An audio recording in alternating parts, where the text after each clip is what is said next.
காவிரி பிரச்சனையில் தமிழக அரசின் ஆதரவோடு சுமூக தீர்வு காணப்படும் என்று மாநிலங்களவை உறுப்பினர் இல்ல கணேசன் தெரிவித்திருக்கிறார். மாநிலங்களவை உறுப்பினராக பதவியேற்ற பிறகு செய்தியாளர்களிடம் பேசிய அவர் அடுத்த ஆண்டு ஜல்லிக்கட்டு நடைபெறும் என்று உறுதிபட தெரிவித்தார்.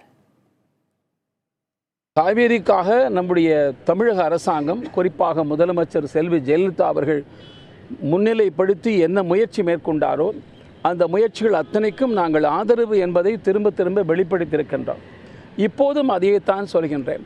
அடுத்து கூட்ட இருக்கின்ற மாநிலங்களவை கூட்டத்தில் தமிழ்நாட்டின் சார்பாக வாய்ப்பு கிடைக்குமானால் நிச்சயமாக இதை நாங்கள் வலியுறுத்துவோம் என்பதில் எந்த விதமான சந்தேகம் இல்லை. அதே போலவே தான் ஜல்லிக்கட்டு அம்சமும் கூட. அமைச்சர் ஜாவடேகர் அவர்கள் அந்த துறைக்கு அமைச்சராக இருக்கும் பொழுது அவர் முயற்சி செய்தார்கள். எல்லா விவரமும் அவருக்கு தெரியும்.